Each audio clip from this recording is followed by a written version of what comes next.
Hey, what's up, everybody? Once again, it's your boy Steve B. We're gonna do a Manic Medicine episode of our podcast. We haven't done one of these in months, ages. I'm joined today with my girlfriend JoJo. What's up? What's up? We're gonna talk about what's been going on the past couple months, up to date, what's going on now. Basically, I don't know what you call it. It was not a manic episode that I had. It was more. It was more symptoms of, I'd say, type 2 bipolar. But here's the thing. Even if you're showing symptoms of bipolar 2, and it seems like you have bipolar 2, you're always going to have a bipolar 1 diagnosis if you've had a manic episode. I've heard this specifically talked about in other videos. So, okay, so I might go through life having, this happened, but still bipolar 1. So what I had was that it was, I would have liked to think that it was a controlled manic episode, but I was like very much on the fence of something bad happening for sure. You started asking me about it in one video, and I kind of like dodged the question, and I want to bring it up again. You said, Steve, when you were like you were kind of manipulating a manic episode. Yes. How would you word that?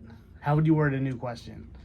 Do you think that you were manipulating an episode, a Yes. manic episode, into being? Yes. But it wasn't into being. It was more like I was keeping the train rolling by doing certain things to not get well. Like I was I was staying up all night certain nights and not taking my medicine right, so that I would stay up for 2 days. And like I thought that it was giving me an edge somehow, which it wasn't giving me an edge. It was just keeping it going. There were other things that I did though also to keep it going, like and this wasn't on purpose. It just kind of happens. I wasn't eating enough food. I wasn't sleeping enough, and I was drinking a lot of caffeine, and I was smoking a ton of weed. I would say I was smoking a ton of weed. Yeah. So I was constantly like in this mind state of like fight or, it wasn't fight or flight.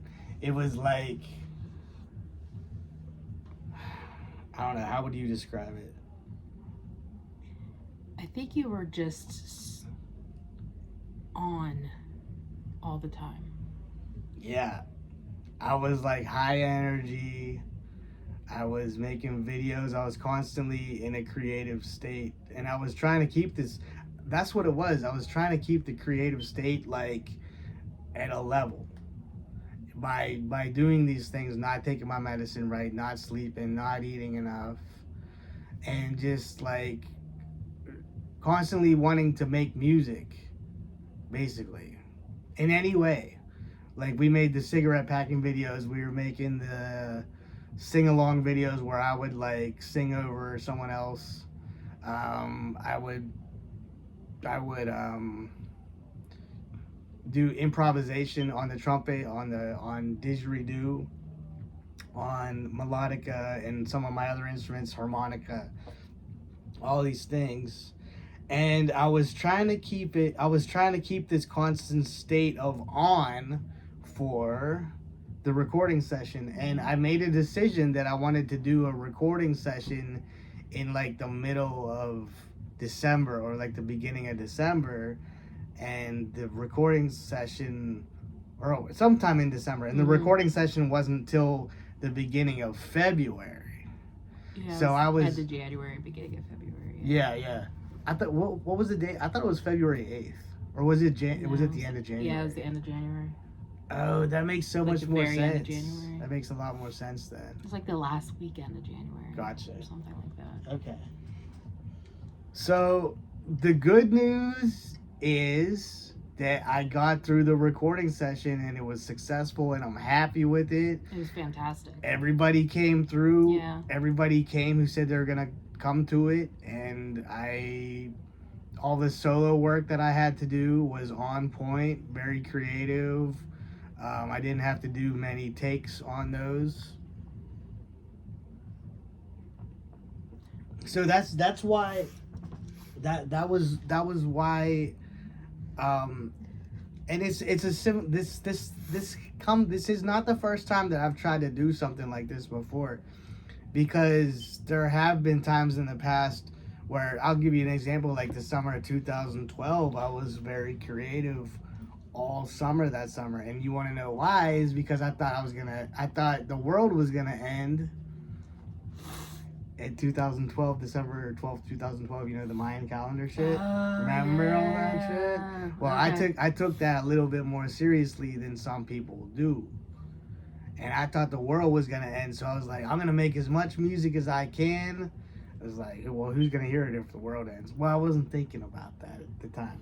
I was just in this manic state, and you could go back and look at the dates, and I deleted a lot of that content as well. But that was my drive then. My drive this time was the recording session. And what else were we doing? We were doing all those open mics. We're doing the open mics. And you had a couple, I think you had like a biscuit show in there. There's one in January. Yeah. We didn't have that many biscuit shows though at the time. We had like one show in January, one show in December, I think. Yeah. And then no shows in February.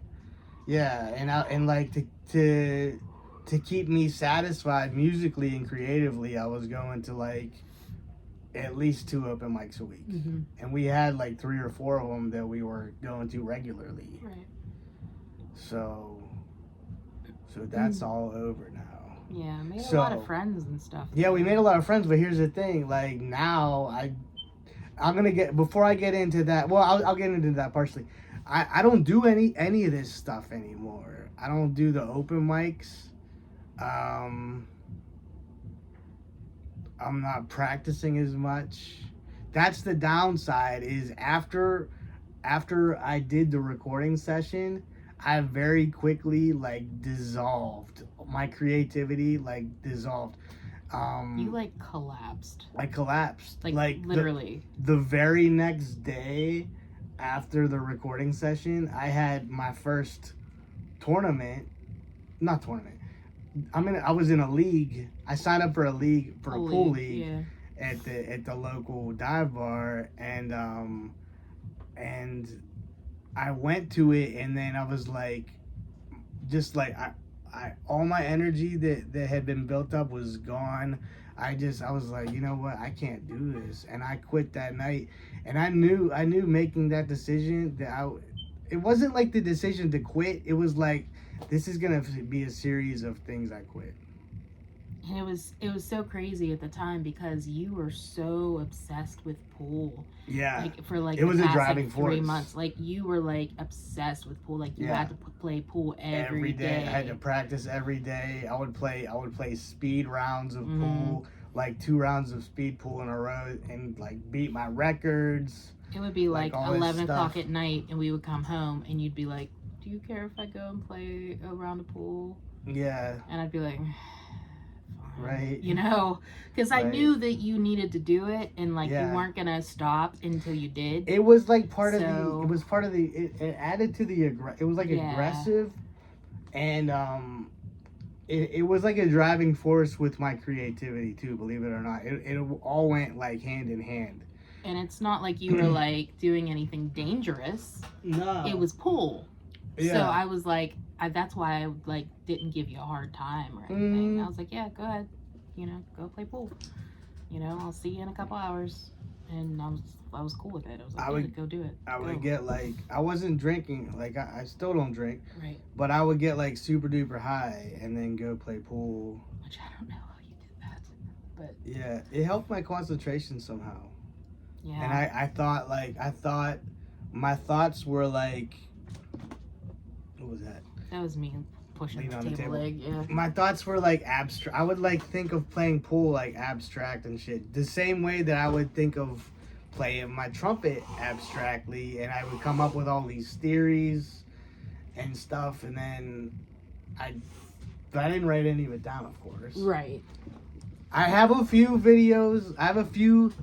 We're on 10 minutes. Okay. I have a few videos that I would talk about my current state, but like I wasn't thinking of, oh, I gotta, you know, get down what I'm thinking so that in the future it will be useful to me.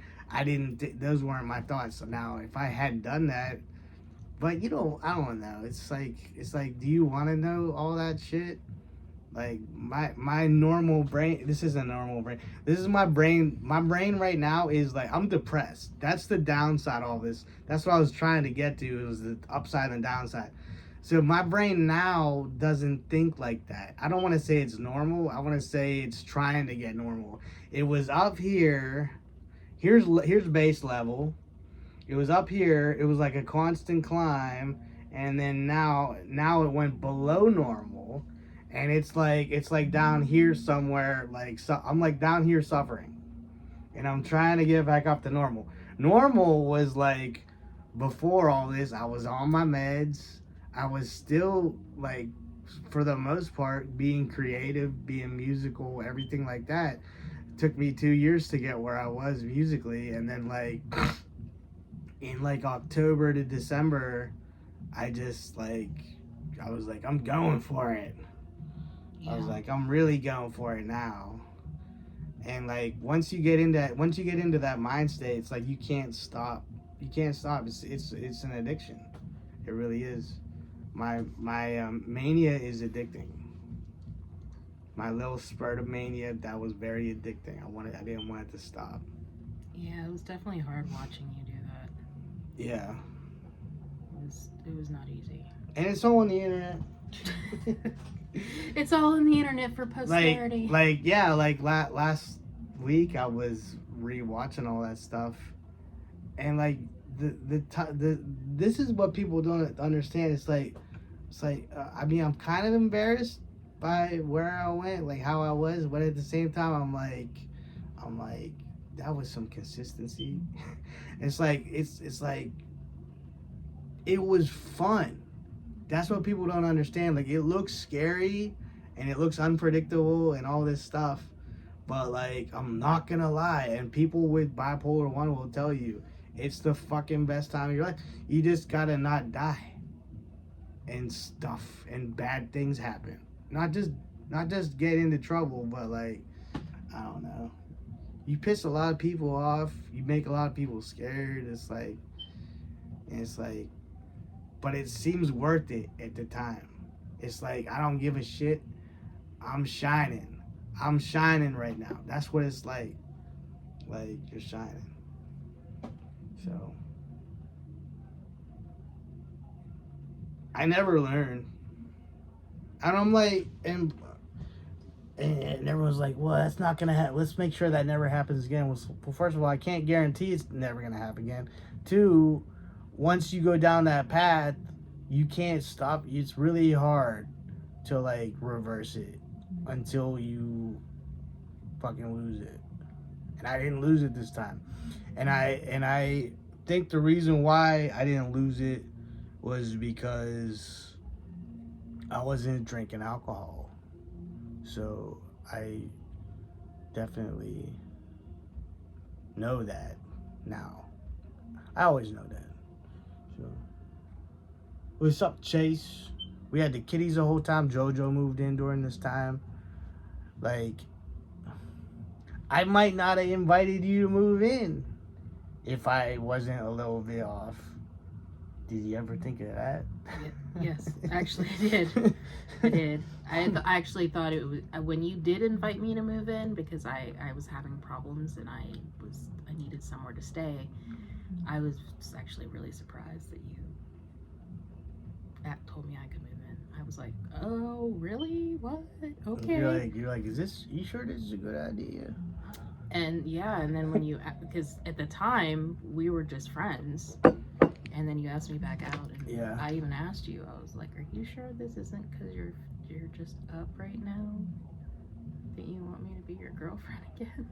Do you remember me asking you that? Mm-mm. I did. I was like, are you sure this isn't just because you're up right now? And you're like, no. I was like, okay. Right. But Say cheese.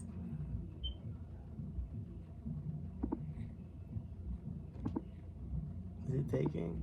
yes. It It doesn't like flash or anything. No. So this is just an update, I guess. Is there anything we want to talk about?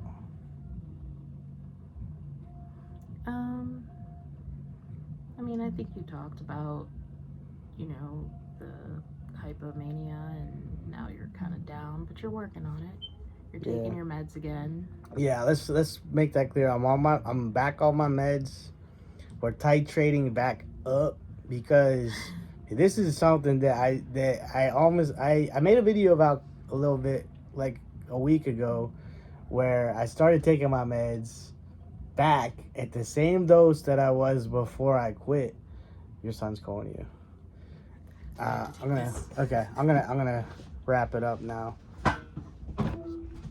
So basically, yeah, I'm back on my meds. Everything's okay now. I'm like depressed now though. I'm on a down part of it. It sucks. I don't feel like doing much. It's a chore even to do my music stuff, believe it or not. But I know I gotta fucking hang in there because I could lose everything if I stop playing or something, or I get too frustrated with the horn and I'm like, fuck it, I can't do that now because I got responsibilities. I'm in a band, you know. But here's an upside. My music that I recorded in January hasn't been released yet, so they're still mixing it at the Shell Shock Multimedia. Ryan Dolan. Oh, I shouldn't have said his name, but I did. He's still anyway. No, it's okay. So they're still mixing it and stuff. So it's gonna be great. So we got something out of it. We got some new music that hasn't been released yet. So that will be upside. So maybe once we release that music, I'll feel a lot better about all this now, and it'll be a boost. So I need a boost to bring me back to baseline. I need to go back up a little bit, not too far up, but So I'm gonna cut it right here. If you watched this far, thank you very much. Hopefully you learned something about bipolar, ups and downs. Y'all have a great evening.